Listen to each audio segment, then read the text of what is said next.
ये जो इस वक्त जितनी भी ये गाड़ियाँ चल रही हैं, इनमें से जैसे टोयोटा की गाड़ियाँ हैं, सबसे ज़्यादा बिकती मेरा ख्याल है टोयोटा की गाड़ी है। रिलायबिलिटी के हवाले से क्राउन कार टोयोटा कहते हैं। सर अगर नंबर के लिहाज से देखेंगे तो सबसे ज़्यादा यूनिट अगर बिकते होंगे तो वो सुजुकी के होंगे, बिकॉज एंट्री लेवल कार है, 660 सीसी कार है। मैं कहता हूँ पहले मेहरान थी, अब ऑल्टो पाकिस्तान की नेशनल कार है। अगर उसके बाद अगर आप वैल्यू वाइज देखें तो यस टोयोटा की होंगी, और उसकी रीज़न ये है कि एक तो अर्ली मूवर एडवांटेज है, 93 94 से मौजूद है यहाँ पे, पाकिस्तानी मार्केट को समझते हैं। दूसरा डीलरशिप नेटवर्क सबसे ज़्यादा है। सो अगर आप कहीं भी गाड़ी लेके जाते हैं और ख़राब हो जाती है तो सबसे क्लोजेस्ट डीलर टोयोटा का है। पार्ट्स की अवेलेबिलिटी है, मैकेनिक बहुत ज़्यादा समझते हैं। तो ये सारी चीज़ें मिलके मेरा ख्याल है, वो कहते हैं ना कि you can not go wrong buying with Toyota. तो पाकिस्तान में वो सिलसिला से ट्रू है, लेकिन अब नए एंट्रेंट्स ने आहिस्ता आहिस्ता जगह बनाना शुरू कर दी है। और अगेन मैं कहता हूँ अच्छी बात है कि कंपटीशन लोगों को चैलेंज कर रहा है, ऑप्शन ऐड कर रहा है, और डिफरेंट पुरानी कंपनियां जो पहले थोड़ी कंप्लेसेंट हो गई थी उनको भी मौका मिल रहा है कि दोबारा उठें। एक दौर था कि हमारा जो एक तासुर था कि जो जापानीज़ ब्रांड हैं ये सबसे अच्छे हैं। जी जी।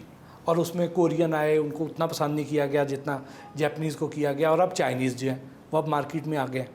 तो आप चाइनीज़ गाड़ियों का मुस्तकबिल कैसा देखते? अच्छा, गाड़ियों की अगर हम हिस्ट्री पढ़ें ना, सबसे पहले अमेरिकन कहते थे गाड़ी हमारे अलावा कोई नहीं बना सकता। वो जापानियों को लॉकडाउन करते थे कि ये अफीमची कौम है, ये गाड़ी बनाएगी।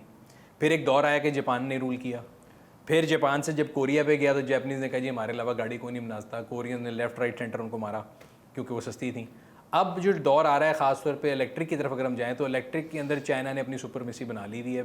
Largest producer of cars in world China है, और उसमें भी क्लासेस हैं। पहले था कि जी बहुत सस्ती और हल्की गाड़ी होगा, अब अगर आप देखें तो बहुत सी दुनिया की अच्छी अच्छी गाड़ियाँ जो हैं या टेक्नोलॉजी की जो चीज़ें हैं वो बनती चाइना में, डिज़ाइन कहीं और होती हैं। तो उन्होंने उनके भी ऑटो मैन्युफैक्चरर्स ने सीख लिया, वो डिज़ाइन करा रहे हैं, कोई ऑडी के डिज़ाइनर से करा रहा है, कोई किसी और से करा रहा है।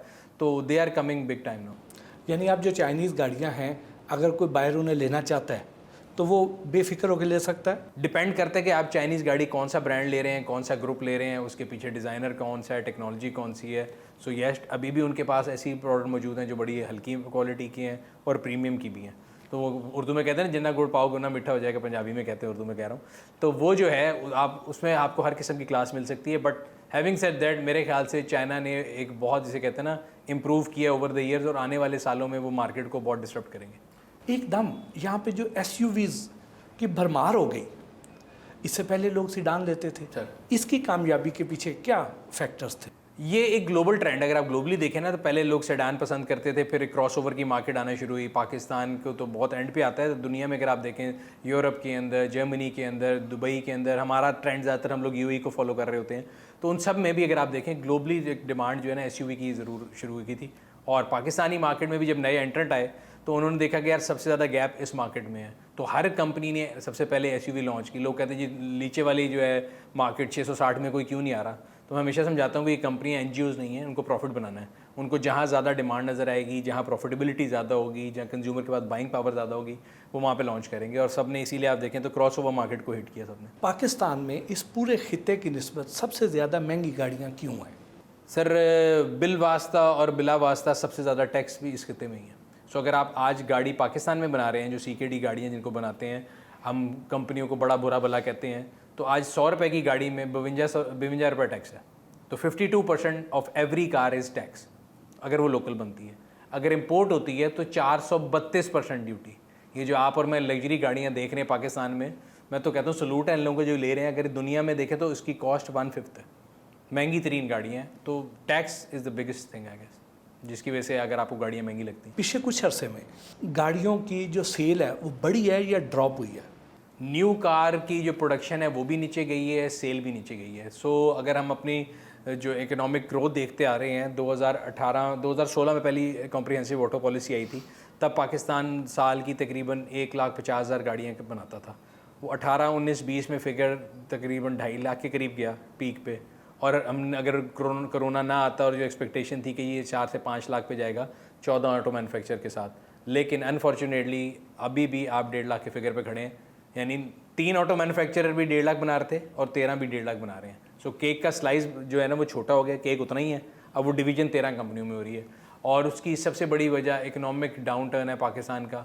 ये जो इम्पोर्टेड गाड़ियाँ आती हैं पाकिस्तान पे, जिस पे आपने बताया कि 432% टैक्स हम लगा देते हैं, अगर इतना टैक्स ना लगाया जाए तो क्या इससे हमारे जो 14 मैन्युफैक्चरर्स हैं इनको हेल्दी कंपटीशन का सामना नहीं करना पड़ेगा और ये अपनी गाड़ी की कीमतें रैशनलाइज नहीं कर देंगे और आम कंज्यूमर को उसका फ़ायदा नहीं होगा? बट साहब ये वो आर्गूमेंट है जिसकी वजह से जो पाकिस्तान की इंडस्ट्री आज तक ग्रो नहीं की। अगर आप 90s में कंपेयर करें, हमारा जो हमसाया मुल्क है, हम कीमतें उनसे बहुत ज़्यादा कंपेयर करते हैं, तो उनके पास बहुत छोटी छोटी गाड़ियाँ थी, हमारे पास बड़ी बड़ी गाड़ियाँ थी। कभी BMWs आ रही हैं रेडको के थ्रू, तो कभी शाहनवाज के थ्रू मर्सिडीज़ आ रही हैं। उनके पास सिर्फ वो एक ही गाड़ी होती थी, छोटी सी साबुनदानी टाइप थी, ठीक है। उन्होंने क्या किया, उन्होंने अपनी इकोनॉमी को क्लोज़ कर दिया। उन्होंने कहा जिसने आना है वो इधर बनाएगा वरना नहीं बनाएगा, ठीक है। इकोनॉमिक टर्म है कि आप अपनी इकोनॉमी को क्लोज़ कर देते हैं। हमने क्या किया, हमने कहा जी हमने ऑटो मैन्युफैक्चरर को धमकी देनी है, हम 10 साल की इंपोर्ट खोल देंगे। फलाना आया, उसको रेफरेंडम में वोट चाहिए, उसने कहा जी 15 साल की खोल दो। कोई कहता 3 साल की, कोई 4 साल की। सो एक ऐसा सीसो है जिसकी वजह से ऑटो मैन्युफैक्चरर को हमेशा बहाना मिल जाता है। वो अंग्रेजी में कहते हैं इन्फेंट इंडस्ट्री आर्गूमेंट। ये ऐसा इन्फेंट है जो कभी बड़ा नहीं हुआ। रीज़न वो कहते हैं जी आपने हमारे लिए कभी पॉलिसी सेम रखी नहीं।